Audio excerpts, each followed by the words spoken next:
There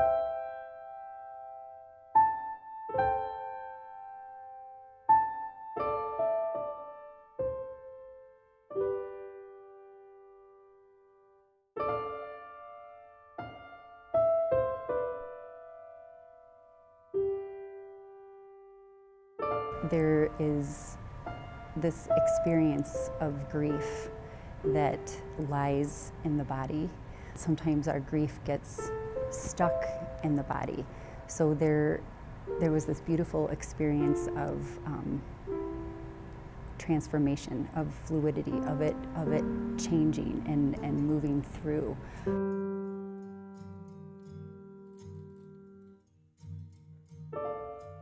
I recently did a project called Death of Others, which was a series of workshop intensives with 6 dancers in the community. My name is Julynn Wilderson, and we are at the Backstage Theater at Cohesion Center for Dance and the Arts. Cohesion Center for Dance and the Arts is run by Cohesion Dance Project, which is a nonprofit in Helena whose mission is to enrich, inspire, and unite the community through dance. So we did a workshop series about grief and how grief affects the body, as well as our relationship to other people and others, and what it means to ask for, receive, and give connection and compassion. The Death of Others was really a workshop working through grief and sadness, and for me that really focused on my journey through depression, and we just kind of worked through our emotions during that time of distress and tried to express that through dance. I thought that it was just going to be learning choreography and doing just a dance that she had done, but we worked through motions, and we started off by dancing without music, which is something that I have never done, and we came up with a movement vocabulary of just what we were feeling through these prompts that she was giving us, and we just created these dances that were truly from our hearts rather than from a choreographer or from a music. She started out with us just starting on the floor and feeling what was around us, you know, like how our bodies were feeling that day, how fast our heartbeat was going, just how how much pressure was on the floor, and then she had us start moving and getting higher and lower throughout the space, and then she had us work through these prompts that she had set, was anyone there to feel your grief with you? And you just kind of showed through dance how that felt to us and how we experienced that. And then we kept working on it and critiquing it and changing it to make it more fluid and dance-like. We were prompted with some questions to dig into our personal grief, our observations about grief in the world. And in that, we never as a group really shared our answers, what the specific grief was about, through language. And this is something I've been reflecting on after the process. It seemed that what was so important and so healing and so magnificent was the experience of empathy and compassion with all of the dancers. There was a way of showing up. There was a way of being with that didn't require you to know specifically what the grief was actually about. So this experience of compassion and showing up and through movement and not language was extremely powerful. Using movement allows expressivity in a different way than language. And it's not that one is better or worse, but they just allow you to express these feelings in a different way. The word I keep on coming back to is visceral, like having to do with kind of the nervous system in your gut. And there's something very inexplicable in language to me about things that feel very viscerally. So there is a way in which using movement to to access and express and discover these kinds of feelings opens up a whole new possibility for expression, and it doesn't require us to have the same kind of understanding of symbolism that language does. It just, and it also, in some ways, it doesn't always require us to be understood by somebody else. Just accessing it and being able to express it for ourselves and being able to understand has a profound kind of power. And what it turned into was us coming together as a group and creating this safe space for us to explore these really, what I sort of coined ugly pieces of ourselves. And that comes from like sort of the culture that I grew up in. Like, grief is ugly, anger is ugly, and you need to hide it. You need to go to a place where no one can see you in that ugliness. And sort of coming to that realization through this process, and having that safe space to work through these different prompts, like, where does grief sit in your body? Where does anger sit in your body? And how does it move through your body when you find that point of energy of anger? And then how does that like manifest itself through movement? And then when does it stop? And when does it need to be safe again? What was really powerful me in the experience with the other dancers is that I became aware of some more repressed places of grief. I think there are time limits and there are certain emotions that are more acceptable in grief. And in this environment, I was really able to access through the safety and the love and compassion of fellow dancers and Julynn's beautiful prompts and questioning the truth of my grief.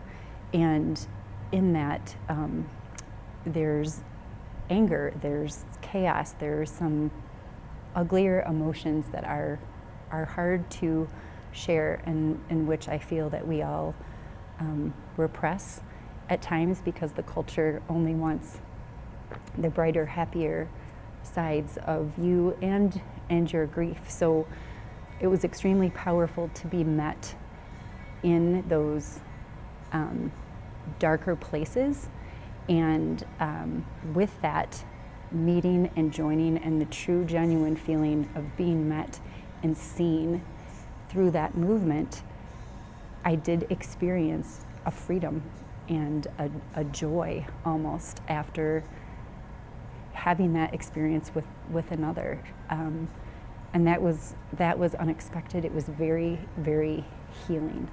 And it lingers. There's a residual thing. I have those faces and the music, and it's carrying me beyond this experience, and I'm so deeply grateful for that. And I think for me, what is so important and what I want to advocate for, and I'm so grateful to Julynn for this experience, is that however we are, whatever it is we feel, that it's all beautiful. And I think that as dancers, it's unique to see how everyone expresses so differently. And I felt in awe of each person's unique place of expression, and this deep level of compassion and empathy that arose within our experience. And as hard and dark and heavy as it may be, it was all beautiful.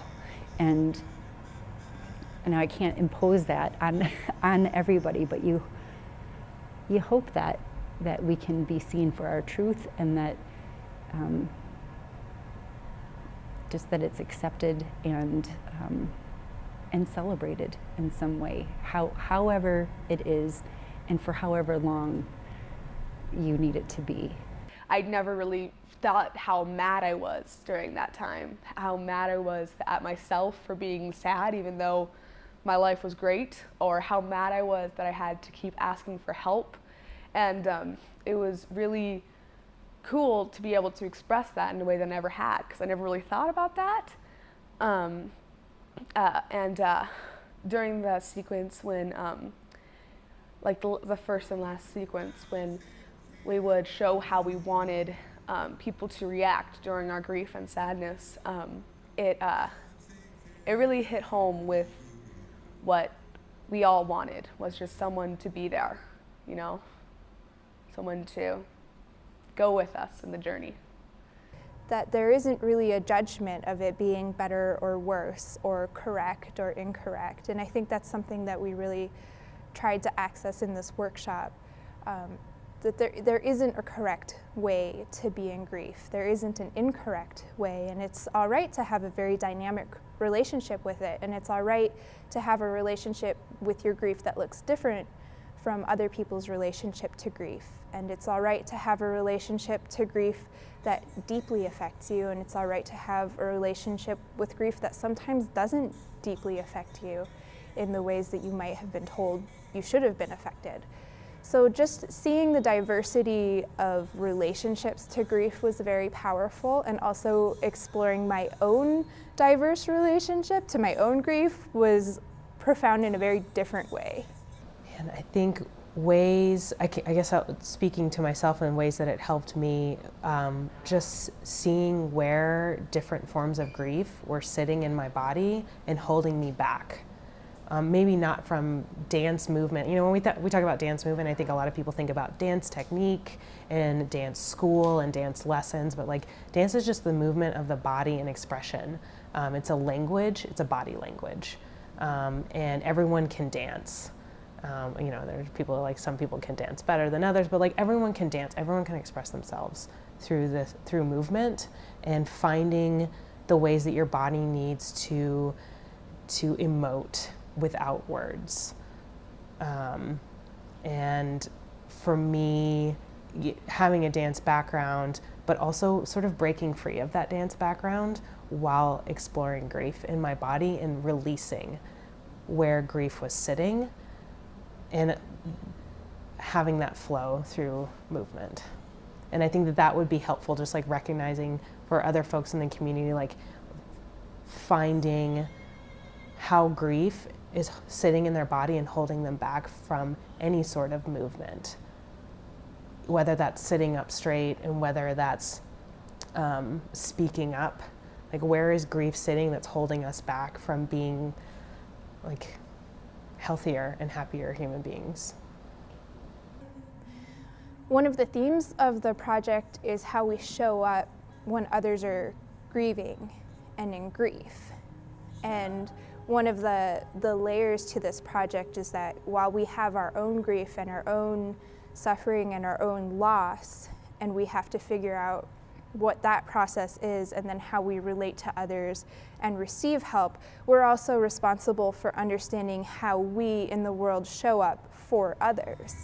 And we live in a world where we're deeply alienated from one another. And we're taught a lot about difference and a lot about distance and a lot about boundaries, but not maybe in a healthy way.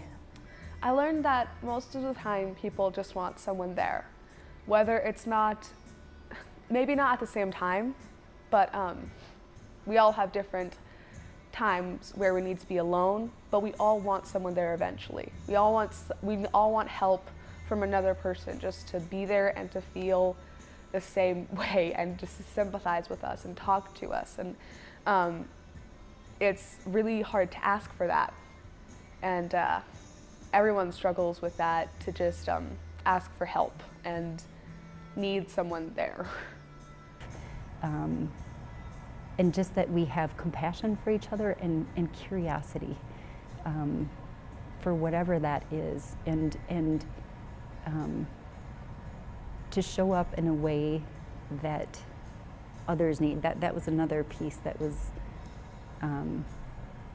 sort of surprising, and is that I think sometimes there was a push and pull.